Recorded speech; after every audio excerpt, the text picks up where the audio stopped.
Welcome back to Briggs on Books, our international talk show where we talk to authors and publishers and book cover artists, everybody who does everything with books, and maybe can help you get your book out there. My favorite part of the show, though, is talking to people who've done it, who've written a book, got it published, got it out there, and they're going to come on this show and talk to us about their book. Our next guest did it. Our guest is Elizabeth Renee Elizabeth Wilson, and you wrote is it 3 books or 2 books? Tales from Miss Molly Marbles. It is actually 3 short stories in one book. Oh, all in one book. Okay. Yes. And by the way, you get 3 for 1. Yeah. By the way, here's the cover, which is just remarkable.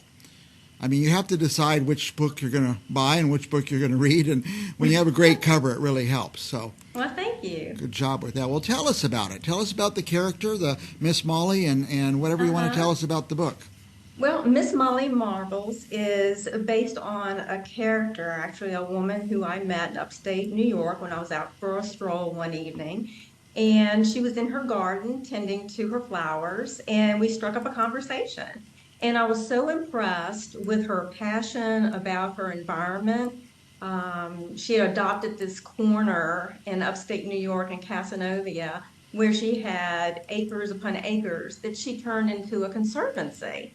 And she had all these little critters that would visit her 1800s home there that was just adorable. And matter of fact, she introduced me to one of her critters who is a main character in the book named Flora. And she's a little chipmunk that would come up to Pauline Mons, that's the real person, and allow her to feed her peanuts. And our conversation, it just impressed me so much about her passion and her commitment to the environment that immediately on my travels back to Virginia, I started writing this book.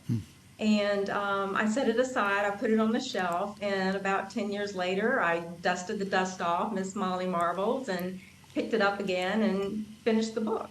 And here it is. It was first published last year.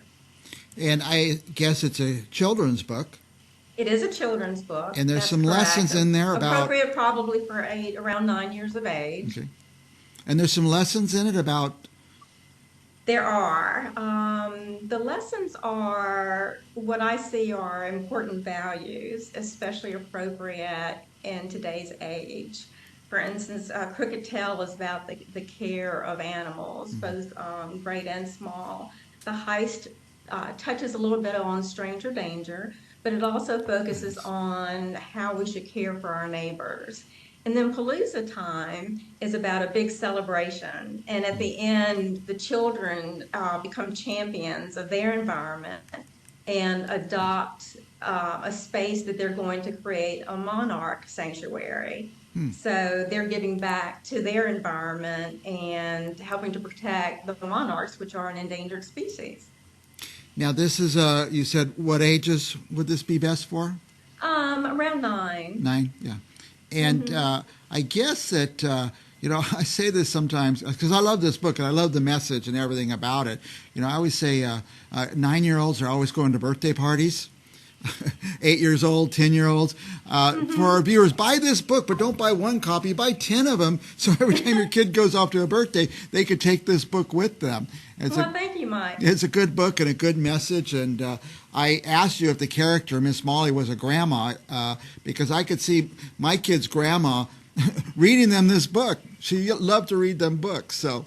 I do want to tell you, I do want to mention that this is Series 1. Okay. I have already written Series 2, which is probably going to be focused more towards maybe a younger age group. And it's about Miss Molly to the rescue, Margaret goes to camp, and Ollie's angel. And again, it's 3 short stories in one book. All in one book. That's nice. Yeah. Now, tell me, you wrote the first one. Took you, you started years and years ago, I think you said. Yes. But when you really got going, it took you from when you're starting to the end, getting it published, getting it out there. How about the next book? Will it go smoother, faster? Oh, much smoother. Yeah. The hardest part, I believe, was working with the illustrator, trying to communicate the characters and their personalities through picture form. And when you're doing all this online, it's just very difficult. It's not like I had an artist right next to Yeah, me, that we could play with sketches. So that probably took the took the longest, longest. was doing that. It didn't, writing the book didn't take me hardly any time. It was really, getting the artwork together. And of course, in a children's book, that's so very Yeah. important.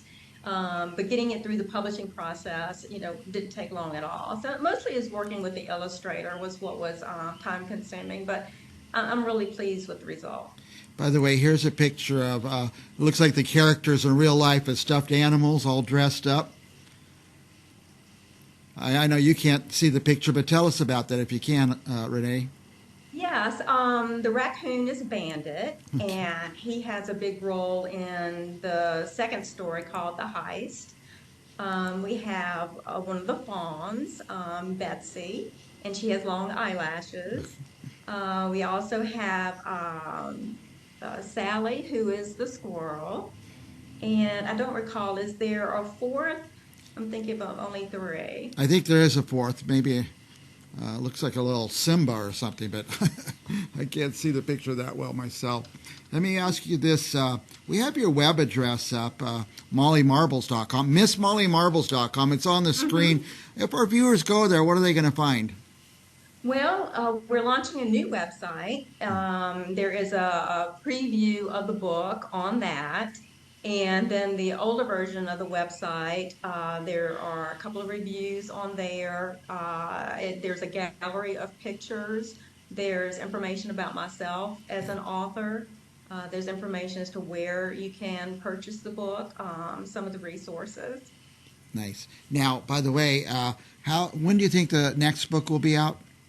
It depends on how well this one's received. Okay, Let's very put it good. that way. Very good. Well, I really appreciate you taking the time. By the way, where are you located right now? I'm in Bedford County, Virginia, at the foothills of the Blue Ridge Mountains. Blue Ridge Beautiful. Mountains. We've only heard about them, never seen the Blue Ridge Mountains. So, was there snow, Well, I've by been the in way? California, so you gotta come out here. All righty. Are you? Did you get snowed on, or does it snow where you are? Yes, it does. We have Wow. had some snow, not as heavy as we have in previous years, but we did get some snow this year. And March isn't over. I mean, we Yeah. just started in March. It had snowed in April before. It can keep going. Well, listen, Renee Elizabeth Wilson, we're out of time, but I just want to give you a moment. Any last thoughts on your book or anything you want to say to the viewers?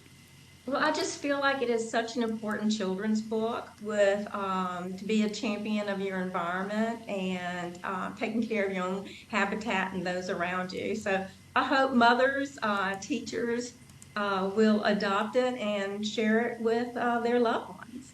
Yes, and I know, teachers could talk to kids about this and parents could talk to kids about this, but sometimes reading in a book and having characters involved is more meaningful, kind of puts it in their subconscious so they grow up good citizens.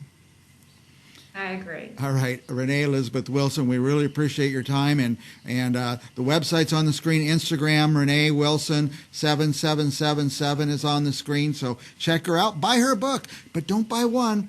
Click 5 times, buy 5 of them, and give them away. We'll be back with more Briggs on Books right after this.